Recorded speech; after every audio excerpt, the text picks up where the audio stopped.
Hey Aquarius, welcome to your soulmate reading for the first week of March. Doesn't really matter when you're watching this. Time is super relevant when it comes to the tarot. So I just want to let you know a little bit about the decks. I am going to be using the Radiant Raider White, the Before Tarot, and the Spellcaster's Tarot. So this is a 12 card soulmate spread, and wherever I feel necessary, I will draw additional cards for clarification. But and if you're joining me from Sal's Facebook group page, welcome, and I thank you for letting me do your soulmate reading tonight. Okay, let's just get right into it. Beforehand, I do pre-shuffle these cards while meditating on your sign and the Aquarian energy, just to give you an idea of how this process goes for me. I've got a few crystals here surrounding the area for protection and guidance and kind of just getting in touch with source, making that communication as clear as possible, because I do use a heightened sense of intuition during these readings. So what I'm going to do is I'm going to go ahead and lay out the spread, and then I will let you know what each placement of the card represents once it's all out on the table.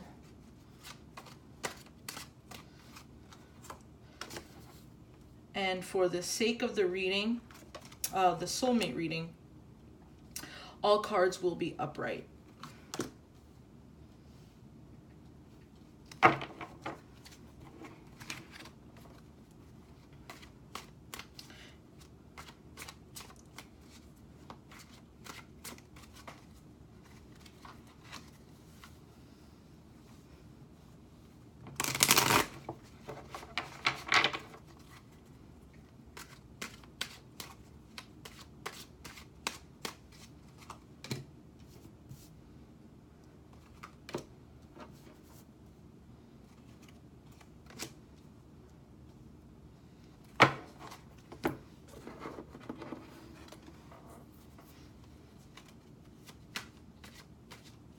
And if you can't see the entire spread with this angle, I'm just recording from an iPhone. I'll have a better setup in the future, but I will be showing the cards closer to the camera, so you will get to see each card as I read it out.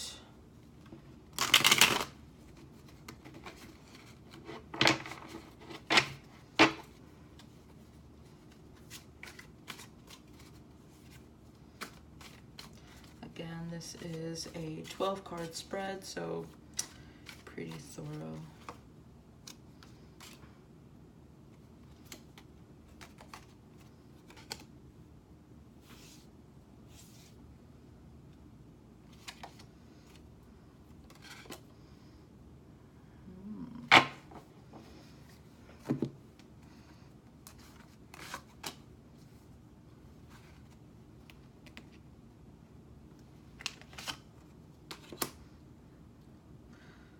Soulmate card, not two shabs.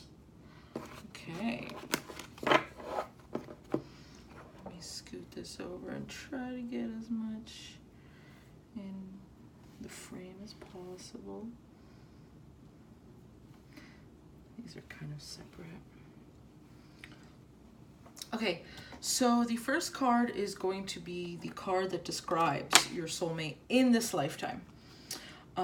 So they're currently at a 5 of Wands phase in their life. So while this is traditionally taught as strife and disagreements, it's also perceived as a group of men who are measuring up their wands. It's almost like, I have plans, but I'm not entirely sure how to execute it. It can also represent that your soulmate is a fire sign, which is interesting, water and flame. So it could be Aries, Leo. Who's the other fire? Aries, Leo. I know you guys are saying it. I'm having a brain fart right now, but it'll come to me. So it could be a fire sign, but he's or they are definitely in a phase of their life where they're learning how to create foundations. They're learning how to work in a group setting, and this can mean trusting people, being able to be a team player. But this does show a desire to want to be with people, just kind of perhaps a loner, you know, because the winner of the Five of Swords, there's always a winner of a Five of Swords, but he usually walks away alone. So in this lifetime, you might not find your soulmate at a party. You know, he might be that guy sitting alone at a cafe reading a book or on his laptop or what have you. Okay, and then number 2, the past life relationship you shared with this soulmate, and you got the Empress. So you probably had a family, you probably had children, marriage. You've got the Empress and you've got the Emperor, and they were in the story of the Fool. They were married, so he could be an Aries. So the Empress represents your past life relationship, love, nurturing, family. So that's really cool. So that's interesting what should come about in this lifetime. Probably a more youthful energy. Okay, so why are they here in this lifetime? What do they represent for you in this lifetime? And you've got the Wheel of Fortune. So good luck. They bring you luck. They'll bring you opportunity. They could be bringing you travel. I feel like they are going to give you the freedom that you need. As the water-bearing air sign, you definitely need a level of space, and they're going to be able to provide that for you, at least this time around, you know. They're definitely going to feel like, whoa, this is what I've been waiting for. I mean, you know, I feel like you're not going to have trouble recognizing who your soulmate is. I'm not saying it's going to be love at first sight, but they're just going to, when they come around, they just bring you all sorts of good energy, good vibes, opportunity. They're not just someone who talks the talk, but definitely walks the walk. And they're willing to prove to you that, like, hey, I know you might take time to commit to me, but I'm sticking around, you know. I'm not going anywhere. But we'll find out more about that in this spread. Then down here, I know you guys can't see it, but down here, these 3 cards are the 4th draw, which is the soulmate contract. So these are lessons that you guys have to learn, both of you as an individual. Again, so you obviously have individual lives, but the soulmate is one spirit that's split into 2, right? So you're one soul, and then you split into 2, and you're living 2 separate lives. But this one soul as a unit has lessons to learn, and a contract that they made with the divine, with God, with source, before splitting. And once these lessons are learned, that's going to make you guys create an environment where you can come together and have the best possible relationship. So you've got the Moon, you've got the Page of Cups, and you've got the 9 of Pentacles as part of your soul contract. So the combination of these 3 is telling me a few things.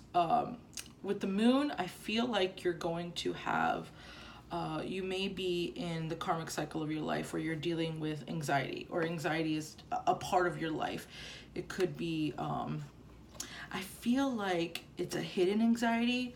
It's something that, it's not necessarily a social anxiety where you go out and you have, you know, a panic attack because there's a lot of people around. It's almost like, I feel like it's something that happens quietly in your room when no one's looking, where you might present yourself kind of as a Knight of Pentacles, like, I got my stuff together, I know who I am, I know what I'm doing. You might need to learn, both of you, to deal with this secret anxiety. And with this Page of Cups, it's almost like, open up, and you have to be able to let someone know what's going on, how to express your feelings, how to deliver the message of, hey, I feel this way. The Page of Cups isn't necessarily a communication. I mean, it could be a message of love, but I feel like with the combination of these cards, it's like, I need to, or you need to know how to express yourself. as part of your contract, your soul contract. And you also need to learn how to be happy with what you have, how to feel like, okay, this is enough. Instead of settling, whoever you're with, it should not feel like you're settling, right? You should feel proud of the person you end up with. I feel like these lessons are trying to prevent you from relationships that are not fulfilling. I feel like you've just kind of settled with this moon energy, like, okay, I'm different, no one gets me, so I'll just go ahead and, this person's good enough, but deep down that you can't really, they don't really fill your cup. So this is kind of telling you, you have to face yourself, face your emotions, deal with the anxiety, learn how to express yourself and open up to someone else, and recognize that the best is out there for you. You're Nine of Pentacles. You don't need to settle for anybody. Okay, now moving on up to here. Lessons that they're going to teach you in this lifetime. So your soulmate is here in this lifetime to teach you the Three of Cups, which is awesome. This is someone you're definitely going to be able to share your feelings with and have a good time. There's going to be a balance of deep conversation, and they're going to stimulate your mind, but they're also not going to let things stay so heavy. The two of you together are going to be able to explore the depths of your feelings and thoughts and concerns and, wanting to save the planet together, but you're also going to be able to have a good time, and that's necessary for you. You need somebody who's going to create a space where, as an air sign, you can flow freely. All right, now we've got how you can deepen your connection or your relationship, and it's the Chariot card. I love this. This is a beautiful, instead of the picture of a person, this one has the lotus, so it's like a new birth. I feel like this Chariot and its ability to help you have a deeper connection with your soulmate. It's like, make the move, and also leave the past in the past. If you had a good relationship, or you had a relationship that got ugly, or you were the one who was dumped, whatever it is, you have to be able to move forward quickly. Let it go. Aries had a very similar message, letting go of the past. Being able to move forward with a new opportunity, being able to recognize when someone who truly cares about you and truly has your best interest at heart, that they're worth leaving behind the emotional baggage. They're worth the chance. And the Chariot is saying, take that chance. If you want to connect, let those walls down, let them in, move forward with this, right? Okay, and then the sixth card we got, the seventh card. What card is this? I don't know my numbers. This is 9, but it means something. Okay, how you can deepen lessons they need to teach you. That's the one. Okay, so lessons they need to teach you. The Emperor, fire energy. So you could have an Aries waiting for you in this lifetime. I feel like they're going to teach you how to take command over your life. I feel like they're also going to ground you, even though you're air and they're fire. They are going to ground you in a sense that they're going to help you identify what you want, and they're going to help you identify personal boundaries, what you're going to stand for, what you won't stand for, what you won't put up with. The Emperor is definitely here to help you commit as well. So, but I don't feel like they're going to be as patient as some other partners, who might. This is your soulmate is someone you're gonna have to recognize who they're worth as soon as you can. They're not gonna wait around, because they know what they want, and they want you. So yeah, they're gonna teach you about committing to them, but they're also, they're giving you your space. They're not gonna be overbearing. They're not gonna be that demanding. They're just gonna be like, hey, these are my boundaries. If you can't meet them, then, good luck. But it seems like in a relationship, they're gonna bring you the Wheel of Fortune. So you're gonna have plenty of your own time, Aquarius. Okay. Now this is you can't see this, but there's 3 cards over here, and this is the potential outcome of this relationship. Should you connect with your soulmate, this is the potential outcome in this lifetime. So this is what you will need in order to recognize your soulmate, and or this can represent how this soulmate is going to impact you. So these are going to be individual cards.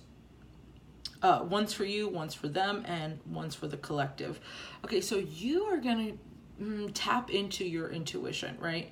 This relationship's going to have you feeling like the high priestess. And I feel like you're going to understand, this definitely is going to elevate your maturity and your vibration.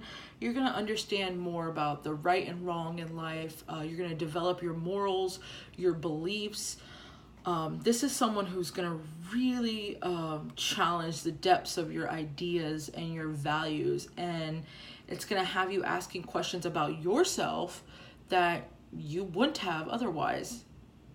So this is going to really help you to know who you are, what you believe in, what you value, and you're going to discover that you're incredibly intuitive if you don't know that already. And then this is what this person is going to gain in this lifetime with you. So this is the before tarot. So as you can see, they're not quite holding the cups yet. So I feel like there's gonna be a delay in the connection as far as an equal give and take.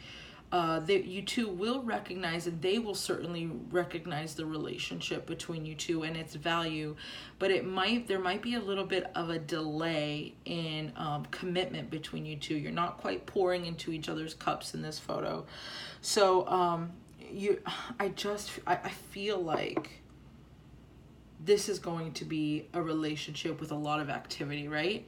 I feel like you guys are going to have so much fun together and have so many serious conversations, but that conversation of, hey, so what are we? That's going to take some time, because I feel like you both like your space, and they may be the one who comes up first saying, I know what I want you, but you're going to take your time, right? You don't want the pressure, but they recognize your value, so they'll give you some time.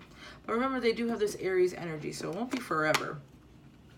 And the ultimate outcome of the relationship in this time is the 7 of Cups. This, to me, especially in this picture, is just like an incredible amount of opportunities, right?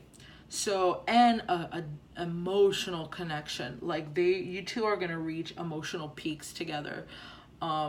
It's going to feel like this one's not going to be hard to miss, because this is the person who you're just like, they know me in and out. Almost like how there's a reflection in this water. It's like you guys are going to reflect each other. And you're going to explore many facets of this life together. Your hobbies, your interests, your nature. I feel like you'll go through a lot of phases together as well. What we like when we're 25 is going to be different than when we're 35 and when we're 45. And I feel like they might not be with you for decades. I'm not saying that they're going to be with you forever. But I am saying they are going to see you, and you guys are going to see each other grow through a series of, how do I say this? Phases in the life, right? You guys are going to be there for each other to see that. So I'll go ahead and pan over these one more time. Let me grab my phone, and you can see, like I said, I will have my setup pretty soon. All right, guys, thanks for watching. And if this resonates with you, please like, comment, and subscribe, and let me know. All right, see you guys next time.